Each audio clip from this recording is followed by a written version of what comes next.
बिस्मिल्लाहिर्रहमानिर्रहीम। अस्सलाम वालेकुम स्टूडेंट। आज जो हमने चैप्टर स्टार्ट करना है that is called cost of capital. तो बहुत इम्पोर्टेंट टॉपिक है, इसके टेबल ऑफ कंटेंट में देखते हैं।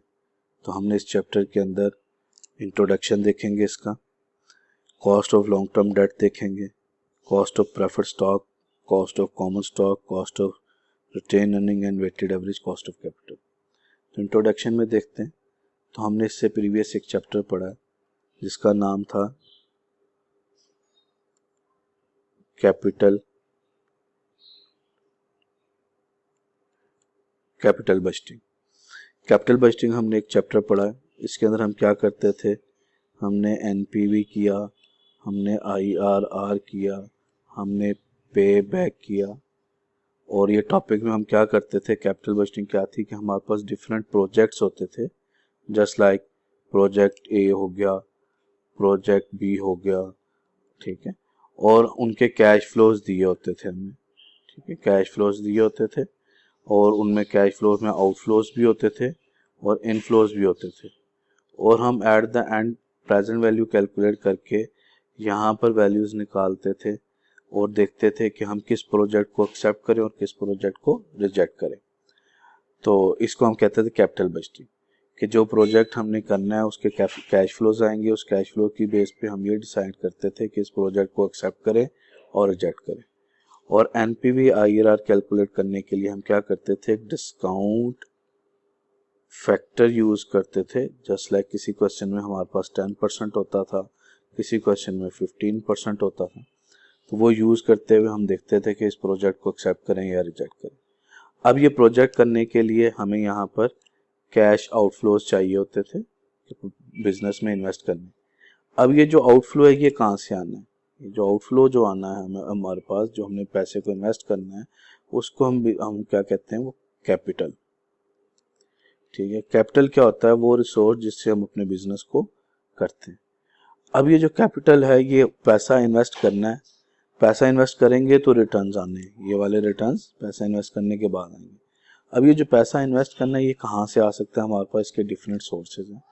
एक तो ये हो सकता है कि हम इसको कहाँ से लेके आए, हम कॉमन स्टॉक से लेके आए। कॉमन स्टॉक मीन कि कंपनी कोई नए शेयर इशू करे, कंपनी शेयर इशू करके तो पैसा लेके आए। अब कॉमन स्टॉक दो तरह का हो सकता है, जिस तरह हम अभी डिस्कस कर रहे हैं। कॉमन स्टॉक न्यू शेयर्स भी हो सकते हैं, और कॉमन स्टॉक आपको पता है बिजनेस को जब प्रॉफिट होता है तो उसमें से कुछ प्रॉफिट वो डिविडेंड की शेप में दे देते हैं और कुछ पैसे रिजर्व में रख लेते हैं, जिसको हम रिटेन अर्निंग कहते हैं। तो रिटेन अर्निंग, तो इसका मतलब है बिजनेस क्या कर सकता है, या तो न्यू स्टॉक से पैसा लेके आ सकता है या रिटेन अर्निंग से। सेकंड सोर्स जो मेन सोर्स है वो क्या हो सकता है, वो कॉमन स्टॉक की जगह पर प्रेफर्ड स्टॉक इशू कर सकता है। और तीसरा सोर्स ऑफ कैपिटल क्या हो सकता है, पैसे कहाँ से रख सकते हैं, वो कोई लॉन्ग टर्म डेट ले सकते हैं, ठीक है, लोन ले सकता है, बैंक से ले डिबेंचर इशू कर दे। तो ये तीन सोर्स हैं जिन सोर्स से उसने पैसा कलेक्ट करना है और बिजनेस में लगाना है। अब ये जो हम कॉस्ट ऑफ कैपिटल कैलकुलेट करते वक्त, ये जो कैपिटल बजटिंग में ये डिस्काउंट फैक्टर लेते थे 10% और 15%, basically that is called cost of capital. अब ये कॉस्ट ऑफ कैपिटल क्या है, देखें, अगर हमने सिंपल वर्ड में, अगर हम कॉमन स्टॉक यूज करते हैं तो कॉमन स्टॉक जिन लोगों को शेयर बेचे होंगे उन लोगों को क्या देना पड़ेगा, हमें डिविडेंड देना पड़ेगा, ठीक है जी। जिन लोगों को आपने प्रेफर्ड स्टॉक दिया हुआ है उनको आपको प्रेफर्ड डिविडेंड देना पड़ेगा। प्रेफर्ड डिविडेंड का मतलब क्या होता है, एक फिक्स अमाउंट से डिविडेंड। और अगर आपने लोन लिया हुआ है तो उसके अगेंस्ट आपको क्या देना पड़ेगा, इंटरेस्ट देना पड़ेगा। तो ये जो तीन चीजें यहाँ पर हमें डिविडेंड देना पड़ रहा है, प्रेफर्ड डिविडेंड देना पड़ रहा है, इंटरेस्ट देना पड़ रहा है, cost of common stock. Preferred stock के अगेंस्ट जो प्रेफर्ड डिविडेंड दे देते हैं इसको हम कह देते हैं कॉस्ट ऑफ प्रेफर्ड स्टॉक। और जो इंटरेस्ट पे कर रहे हैं हम इस इंटरेस्ट को क्या कह देते हैं, cost of long term date. तो ये हमारे पास कॉस्ट है तीनों, और इन तीनों को जब सम अप कर लें तो उसको हम क्या कहते हैं, कॉस्ट ऑफ कैपिटल, कि ये वो हमारे कैपिटल की कॉस्ट है जो हमें पे करनी है किसी भी प्रोजेक्ट को पूरा करने के लिए। तो बेसिकली इस चैप्टर का जो नाम है, इसको हम इस चैप्टर को कॉस्ट ऑफ कैपिटल भी कहते हैं। कॉस्ट ऑफ कैपिटल से मुराद कि तीनों की इंडिविजुअल कॉस्ट, और इसको हम वेटेड कॉस्ट ऑफ कैपिटल भी, जिसको इन शॉर्ट वैक भी कहते हैं। तो ये पूरा इस चैप्टर का नाम है जो हमने फर्दर आगे स्टार्ट करना। तो इसके अंदर हम वन बाय वन इंडिविजुअली सबसे पहले कॉस्ट ऑफ कैपिटल और cost of preferred stock, cost of long term date, ये हम वन बाय वन कैलकुलेट करेंगे। बैलेंस शीट में भी देखें तो हमारे पास कॉस्ट ऑफ बैलेंस शीट में हमारे पास कॉस्ट दो साइड्स होती हैं, एक एसेट साइड्स होती है और एक लायबिलिटी साइड होती है। लायबिलिटी साइड पे करंट लायबिलिटीज को तो हम यूज करते हैं फॉर रेगुलर नेचर के बिजनेसेस के लिए, तो करंट एसेट्स को या बिजनेस को मैनेज करने के लिए। अब सोर्सेज ऑफ लॉन्ग टर्म जो फंड्स होते हैं वो हमारे पास तीन ही होते हैं। उनमें सबसे पहला तो हमारे पास लॉन्ग टर्म डेट हो सकता है, जिसके अगेंस्ट हमने अभी ऊपर भी डिस्कस किया कि इसके अगेंस्ट हम इंटरेस्ट पे करते हैं और वही हमारी कॉस्ट बन जाती है। फिर कॉमन स्टॉक के अगर स्टेक होल्डर में देखें तो सेकंड नंबर पे हमारे पास प्रेफर्ड स्टॉक आता है, इसके अगेंस्ट भी हम प्रेफर्ड शेयर डिविडेंड देते हैं, वो हमारी कॉस्ट है। फिर कॉमन स्टॉक इक्विटी के अंदर न्यू कॉमन स्टॉक है, ठीक है, ये कॉमन स्टॉक है। थर्ड पे हमारे पास और फोर्थ पे हमारे पास रिटेन अर्निंग।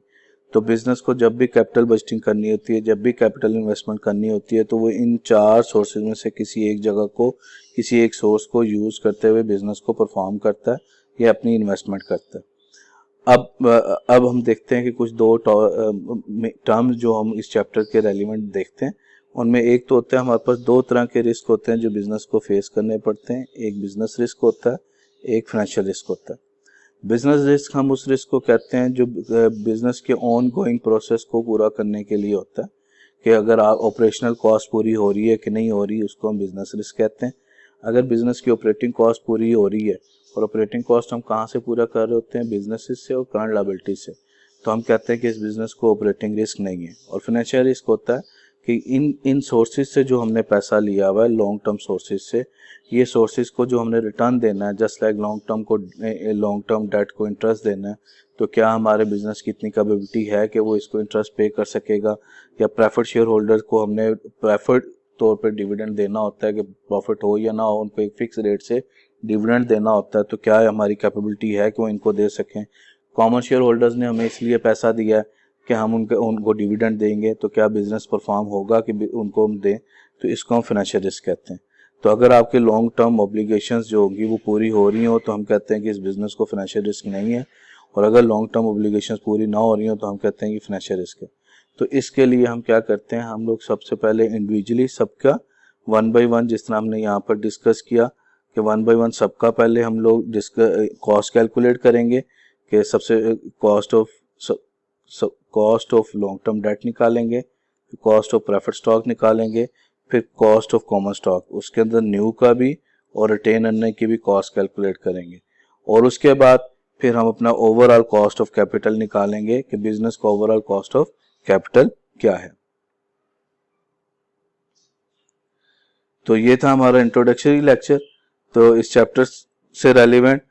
जज़ाकल्लाह, अल्लाह हाफिज। नेक्स्ट वीडियोस के अंदर वन बाय वन हम प्रोडक्ट की कॉस्ट निकालेंगे।